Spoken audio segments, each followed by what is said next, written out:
Olá, sejam bem-vindos à nossa conversa com César Munhoz, nosso graduado no Masters in Entertainment Business. Nas nossas conversas semanais sobre arte, entretenimento e conexão, numa curadoria de temas incríveis que o César traz para a gente. E hoje vamos falar de um tema que eu curto muito. Vou gostar dessa nossa conversa aqui. Tudo bem, César? Tudo bem, Carol? Um beijo para você, um beijo para o pessoal do chat, para o meu vizinho que continua fazendo reforma. Reforma é isso, né, gente? É a alegria do um, tortura do outro. Mas vamos que vamos. Hoje a gente vai falar de uma coisa que é só alegria para muita gente, ou pelo menos para a maioria das pessoas, que é MTV. MTV, que pelo menos inicialmente era a sigla de Music Television.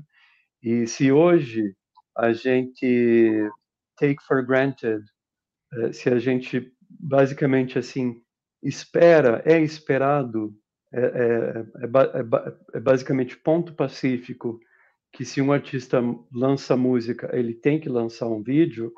Isso não foi sempre assim, né?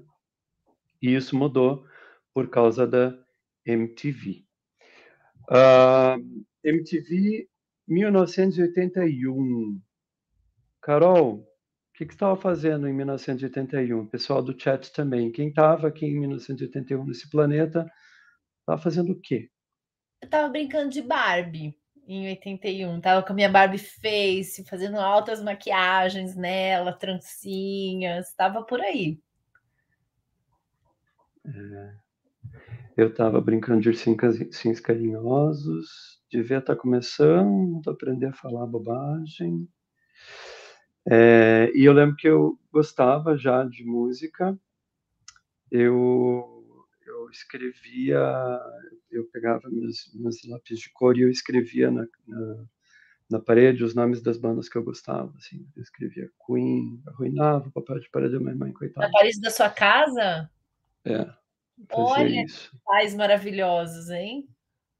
Ah, mas são mesmo, é verdade. Paciência de Jó. E uma das coisas que eu já gostava na época era videoclipe, que na época a gente assistia no Brasil pelo Fantástico, né? Nossa, Lembra? Todo Fantástico tinha um grande lançamento, né? tinha os lançamentos, assisti Madonna, Michael Jackson, Kiss. Eu lembro que eu tinha medo da língua do tipo, medo, muito medo, assim, não queria assistir.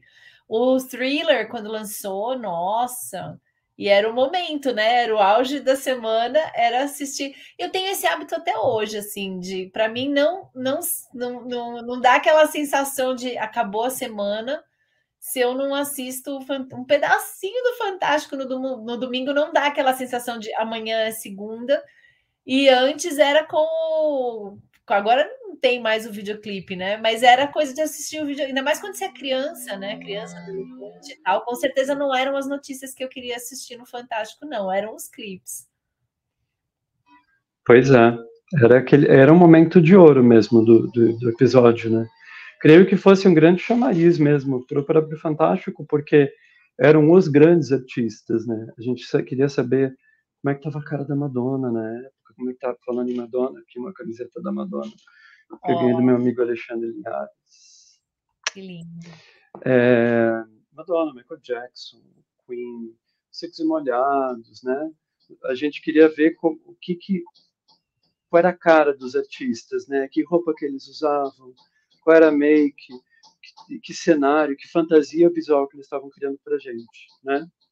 E daí isso tudo mudou em 1º de agosto de 1981. Ah, quem estava assistindo na época, 1º de agosto de 1981, ao meio-dia, à meia-noite, ponto um, meia-noite, ponto um, nos Estados Unidos, apareceu alguém falando ladies and gentlemen, rock and roll.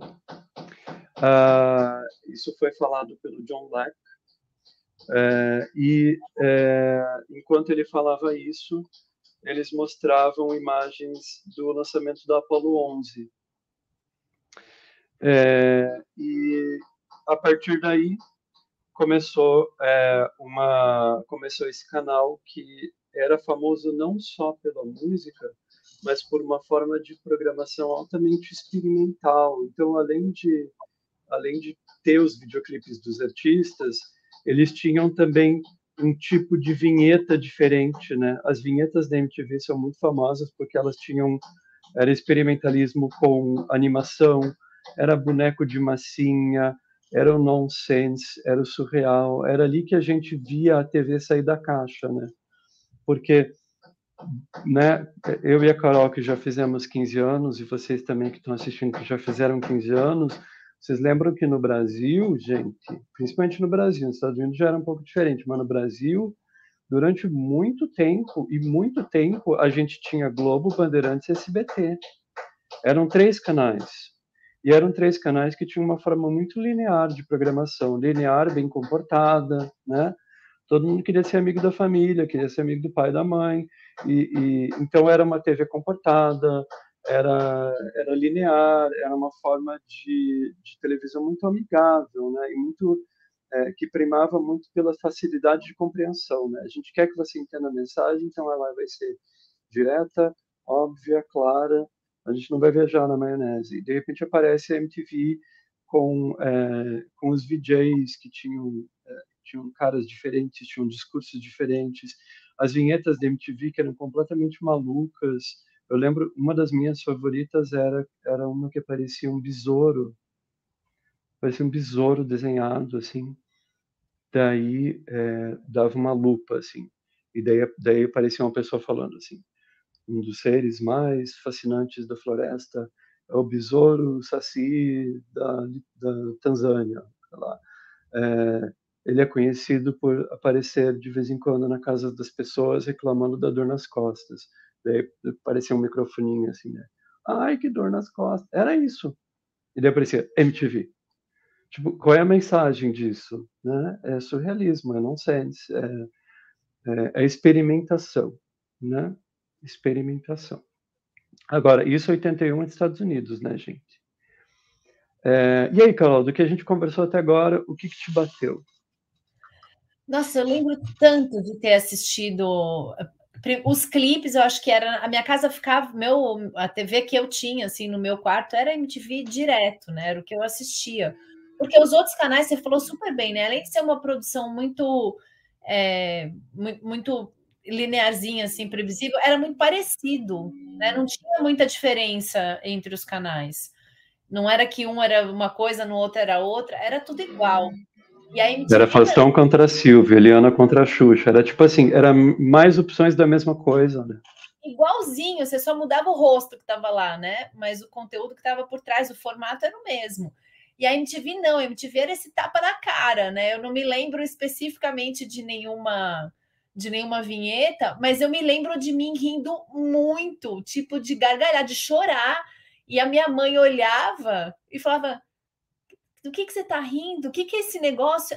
Tipo, que aí era mais divertido ainda, né? Porque você não tem nem o que explicar, só é engraçado porque é nonsense, né? É uma sacada absurda de às vezes um momento inusitado, uma fotografia inusitada, uma coisa que você nunca esperou ver e tá lá na tua televisão e é muito engraçado. E quando você fala de MTV, eu lembro disso, né, das vinhetas e de como eu dava risada alta, de gargalhar, que chamava a atenção da minha mãe, e aí ela vinha que ela queria rir também, e ela ficava assim, né? Do que Não ela tá. entendi. Não entendi. E a outra coisa que eu acho que a Né? gente com certeza vai falar aqui são os talentos que a MTV trouxe, né? As pessoas, os VJs lá, os apresentadores dos programas, que era uma coisa sensacional. Muitas pessoas que estão hoje nos canais que a gente conhece, tradicionais e tal, vieram da MTV e era até meio frustrante, né? Porque quando as pessoas eram compradas, parecia que era uma compra para sufocar, né? Porque assim, você comprava a pessoa que fazia a coisa mais nonsense de todas e trazia para a tua emissora, e na tua emissora ela não podia fazer nada daquilo que as pessoas curtiam que ela fazia na MTV. E aí a pessoa meio que você quase que torcia para a pessoa não, porque financeiramente para eles era bacana, né? Ser contratado por uma emissorona, líder de audiência e tal. Mas por mais que você quisesse o bem daquele apresentador, acho que secretamente eu torcia para ele nunca ser contratado, porque a única certeza era que se ele fosse contratado, aquela mágica ali ia ser sufocada, porque não cabia no canal tradicional. Hoje a gente vê, o Mion é um exemplo, né? A gente vê ainda uma certa irreverência dele, eu acho que ele faz o programa que ele está fazendo hoje. Hoje com ele eu consigo assistir, antes eu não conseguia assistir. Eu acho que ele traz uma coisa, ele ainda tem esse espírito, né, da inovação, da piada que nem todo mundo entende, dessa naturalidade, né, de trazer uma jovialidade ali, mas é isso aqui comparado com o que foi lá atrás, quando ele estreou na MTV. O programa dele era um dos mais legais, né, que ele fazia sátiras dos videoclipes, a tela era dividida, ele dublava, fazia. Gente, era muito divertido aquilo ali, era demais. E são tantos, né? É verdade. Para quem não sabe, o Mion tinha um programa chamado Os Piores Clipes do Mundo, né? Era isso que a Carol falou, ele ficava tirando sarro dos vídeos, era uma comédia improvisada ali, fantástica, né? Outras pessoas que vieram da MTV, para quem não sabe, o Marcelo Adnet veio da MTV, já mais para o final, quando a MTV estava acabando, né? Porque tem um ponto ali, a gente ainda existe a MTV Brasil, né? Mas existe um ponto de ruptura ali em 2013, que teve até um funeral, assim, a MTV teve um funeral ao vivo, né? MTV Brasil. Outros nomes, né? O Cazé, a Cuca Lazarotto, a Soninha, que é vereadora hoje em São Paulo, né? O Edgar, o Gastão, a Sabrina Parlatore, o Thunderbird, a Penélope Nova, o Hermes e Renato, gente. Hermes e Renato era MTV. Daniela Sicarelli. Daniela Sicarelli tinha o Beija-Sapo. Você lembra do Beija-Sapo? Lembro! Nossa, gente, essa realmente lembro. Um programa de namoro na TV, só que era ambientado num castelo medieval, e o cara ia fantasiado de sapo, né? Então, a MTV era experimentalismo, né? Eu lembro de um programa que acho que só teve uma temporada que chamava Programa Piloto, que era como assim abrir as entranhas da estrutura da televisão. Eles tinham pessoas que se candidatavam lá a um game show, né? Pessoas que queriam criar programas de TV. Aí a MTV tinha esse reality show chamado Programa Piloto, as pessoas iam lá e elas faziam elas trabalhar junto com a equipe da MTV. Então eles mostravam assim a equipe de graphic designers fazendo ali, trabalhando na ideia do candidato, e daí tinha briga, e daí tipo assim, não dá tempo de fazer isso em meia hora. Então era muito legal, porque eu lembro, para mim, assim, pelo menos foi uma das primeiras vezes que num programa brasileiro eu vi alguém mostrando como que é difícil fazer TV. A gente vê um programa de TV perfeito, ele parece effortless, né? Parece que não dá trabalho, porque é perfeito, ele é feito para dar a impressão de que não dá trabalho, mas ele dá trabalho. Daí sairiam ideias bizarras, assim, praticamente inconcebíveis. Daquele programa saíram um monte de série de pequenos pilotos, eu não lembro se teve algum que germinou ali, mas aquilo era muito legal. Vamos passar um pouquinho a ficha corrida da MTV Brasil também, né? A gente falou da MTV original. A MTV está presente no mundo inteiro hoje, e a MTV Brasil surgiu em 90 com o primeiro vídeo que passou. Sabe qual foi o primeiro vídeo que passou, Carol? Pessoal do chat e Carol, se alguém souber, escreve aí. Quem que você acha que é artista? Pensa numa artista, assim, foi a primeira 81? artista brasileira. 90. 81 foi americana, aqui foi 90. Artista brasileira. Rita Lee? Quase. A Rita Lee teve um programa. A Rita Lee teve um programa de TV que durou acho que uma temporada na MTV Brasil. Mas foi a Marina Lima. Nossa! O primeiro videoclipe da MTV Brasil foi da Marina Lima, foi Garota de Ipanema. E o último, em 2013, eles fizeram o programa que é conhecido como o Funeral da MTV Brasil, que é o último programa do mundo. Qual vocês acham que foi o último clipe que a MTV passou? Dica, é um clássico dos anos 90 da música brasileira. Legião? Não. Try Again. Titãs foi rock. É um daqueles artistas que teve uma morte trágica, mas a banda dele continuou. Brasileiro?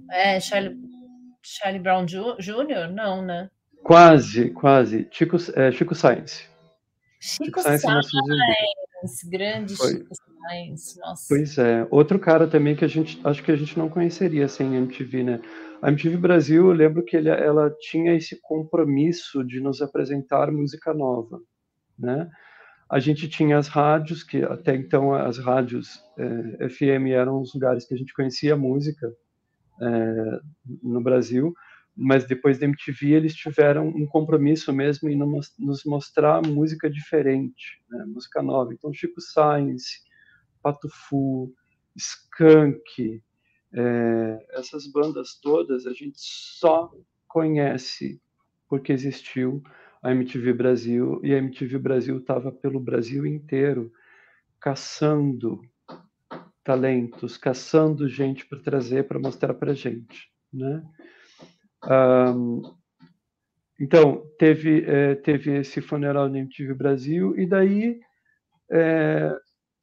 tanto a MTV Brasil como a MTV Internacional toda, ela teve ali um turning point entre 2005 e 2008, mais ou menos, em que ela mudou o posicionamento dela de televisão de música para uma televisão mais focada em reality shows. Então, a MTV também tem esse papel de popularização do reality show e de experimentação em reality show também, como você bem disse.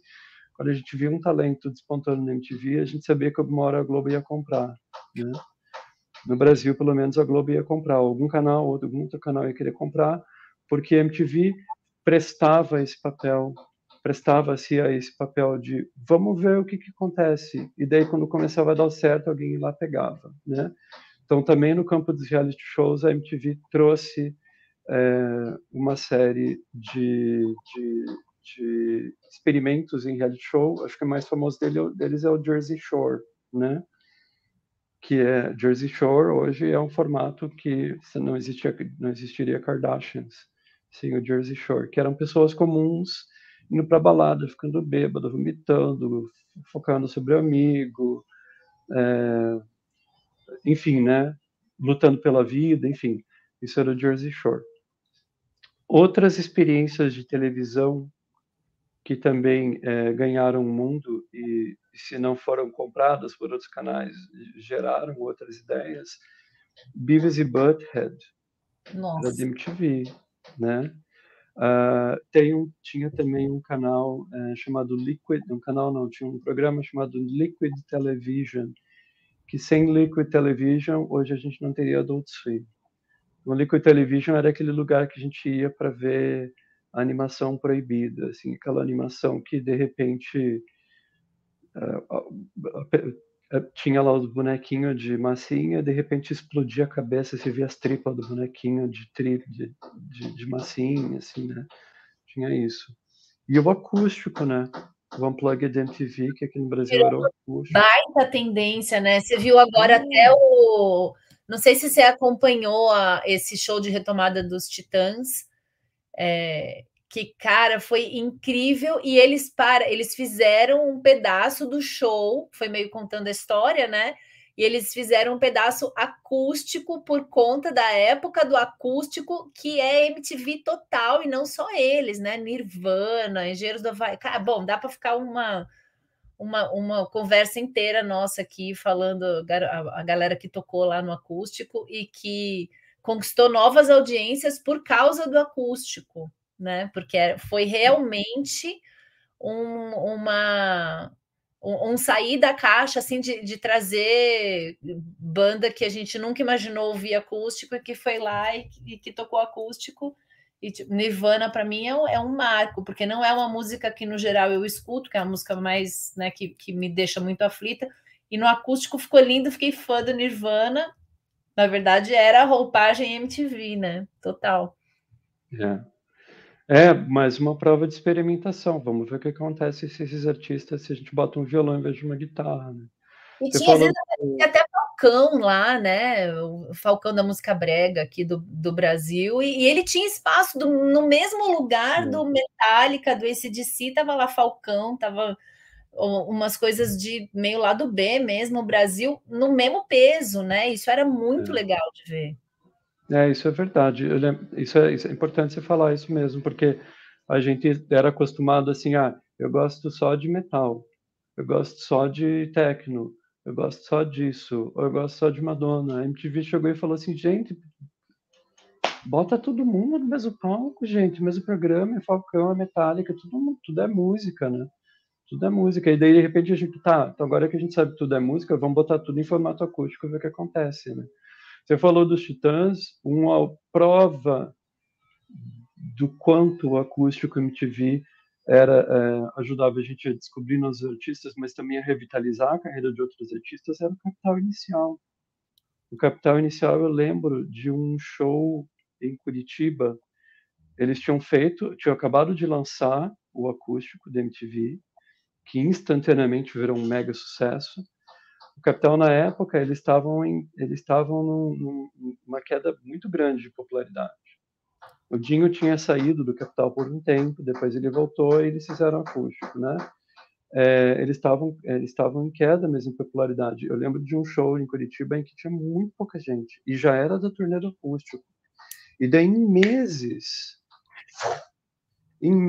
eles se tornaram de novo um nome com alta popularidade, né? Então as pessoas tinham também o prazer de redescobrir grandes nomes da música. Eu estava vendo também uma entrevista com uma das pessoas que trabalhou com a Cássia Eller nos bastidores. Eles estavam falando que dentro da estrutura de gravadora da Cássia Eller, que a pessoa recebe um dinheiro da gravadora e fica gravando, gravando, gravando, gravando, gravando até conseguir chegar no azul, né? A Cássia Eller chegou no azul no acústico. A gente não pensa isso, porque ela, né? A carreira dela é grande desde o começo, né? Mas o azul do dinheiro chegou no azul no acústico, que infelizmente foi o último álbum dela, né? E a gente não pensa nisso, né? Que Poder, né? Televisão, né, gente? Então, televisão, na época, pelo menos nessa época, a televisão ainda era o espaço em que as pessoas eram atingidas sem querer, que nem a gente estava falando na nossa live da semana passada, a gente estava falando de não buscar a notícia chega até a gente, que foi o caso do submarino do Titanic, né? A televisão, ela tem esse poder, e daí você juntou isso com o experimentalismo, você tem aí um celeiro de novas possibilidades, né? Sabe que você estava falando, eu estava me lembrando que há muitos anos atrás, quando eu trabalhava com arquitetura ainda, o escritório que eu trabalhava era no finalzinho ali da Doutor Arnaldo, e tinha uma padaria que a gente ia almoçar e era do lado da MTV. Várias vezes a gente estava lá almoçando, chegava João Gordo, chegava Gastão, e cara, era um clima tão legal, porque tinha todo esse genialismo e tal, mas não tinha eram pessoas normais que estavam lá, até tinha gente que nem sabia quem era, porque ao mesmo tempo que era essa democracia, eu acho que era um pouco nichado para quem estava afim de coisas novas, né? O pessoal mais velho, assim, que não era muito antenado, não sabia quem era. Então a gente via esses caras almoçando e a gente que já era fã, né, que ficava animado de estar lá, e o resto do pessoal da padaria não estava nem aí. E não tinha gente indo atrás, não tinha barulho, não tinha nada. Às vezes a gente ouvia umas conversas lá dos bastidores do que eles estavam fazendo, que às vezes era reunião que eles iam fazer na padaria. E cara, era muito legal ver isso. Você se sentia mais próximo, assim, era muito bacana. Que saudade dessa época. Acho que tanto para você que lanchava na mesma padaria que eles, quanto para gente que assistia de longe, acho que eles sempre passaram essa ideia de grounded, né? É um canal de verdade, gente. A gente está falando aqui, olha, né? Fazemos um programa em que a gente mostra quanto custa fazer o que a gente faz. O Gordo, né? Que tinha o talk show do Gordo, que também era um talk show na Na lata, assim, lata. né? Tudo era muito na lata. No Brasil, a gente só tem hoje, de verdade, gente, não tomem isso for granted, não menosprezem isso. A gente só tem hoje uma televisão no Brasil que fala de da vida das pessoas, que fala de pluralidade, em que as pessoas têm uma liberdade mínima para falar sobre as coisas, para falar de ser queer, para falar de ser trans, para falar de, de feminismo, para falar de tudo. Diversidade, né? Sem MTV. A MTV ela tem esse papel, porque antes disso não era, gente, vocês não acreditam. Era todo mundo de camisa passada falando o que estava no script. Era assim. Aqueles resvalos que a gente vê da, da, da menina mandando o Silvio Santos no programa, aquilo era muito raro, aquilo não existia. E na Globo nunca acontecia. A Imagina. Globo né, era tudo camisa passada, falando a Eu coisa acho certa. Se eu fosse comparar a MTV com o que a gente tem hoje, eu acho que a MTV hoje, ela, falando de reverência e tal, ela é meio que ela era meio que a porta dos fundos. Agora já está muito democratizada a porta dos fundos também, né? Mas quando começou era meio aquilo, né? Assim, uma coisa um humor meio nonsense, assim, em que a galera lá, os talentos realmente mostram o que eles têm de melhor. Aí na hora que eles são encaixotados, né? Porque acho que aí está a grande diferença, né? Ali tinha espaço para você criar, experimentar e fazer coisas que você se arriscaria a fazer. Quando você vai para uma outra emissora que já tem um determinado caminho, um determinado perfil, e aí não tem esse espaço que a emissora não tem, ela quer comprar você porque você traz a audiência, né? Você já é reconhecido, mas esse caminho de te colocar lá dentro, na hora que as arestas vão aparando, muito daquilo que todo mundo gostava de ver, não tem mais espaço, né? E acho que hoje eu faço esse paralelo assim com Porta dos Fundos, porque também tem gente do Porta dos Fundos que, né, isso que é interessante, que eu sempre fiquei olhando, né, falando, poxa, olha onde os talentos nascem, né? A gente tem que ir na fonte de onde eles nascem, não onde eles são adquiridos depois, né? Porque o talento está lá onde eles nasceram. Eu acho que a MTV foi um baita celeiro de talentos. Ainda está na parte dos reality shows, eu sou menos. O formato dos realities deles hoje não é uma coisa que me encanta, mas, nossa, essa época aí dos anos 90 até anos 2000, 2005, nossa, era muito gostoso. Pois é. Que bom que cumpriu o seu papel, né? Uma pessoa que eu esqueci de falar que é a Astrid Fontanelli. Também. Né? Que, meu Deus, né? No Saia Justa ali também estava lá na MTV. Ela tinha um programa de entrevista bem bacana. Para a gente ter uma ideia, a Marília Gabriela, quando entrevistou a Madonna na Band, foi na Band, no SBT, eu não lembro agora. Quando ela entrevistou a Madonna na TV Mainstream, foi no programa da Astrid da MTV que ela foi falar dos bastidores. Né? Mais um exemplo assim de tipo, olha, aqui a gente abre a caixa preta da TV, né? Tem muita coisa para falar de MTV, né, Carol? A gente pode ir para sempre aqui falar deles, mas acho que para o nosso tempo a gente já deu para a gente revisitar aí um pouco da importância disso. E é isso, né? Um beijo, obrigado, gente, por vocês terem existido, todo mundo que fez parte desse projeto e que continua fazendo. Também quem gosta de reality shows e quiser um pouco de reality shows assim fora da casinha, até um pouco pro exploitment, assim, a MTV ela tá lá na linha de frente fazendo, abusando da autoridade de ser quem ela é, para mostrar pra gente coisas que a gente às vezes tem medo de ver também, mas tá lá. Né? Muito bom. Legal, César, obrigada por essa curadoria que você traz e por fazer reviver essas memórias aí que são tão importantes, que se a gente não dá uma cutucadinha, às vezes a gente esquece que elas estão lá. Valeu. Muito bom. Um Beijo beijo para todos. para quem esteve aqui. Até a próxima, gente.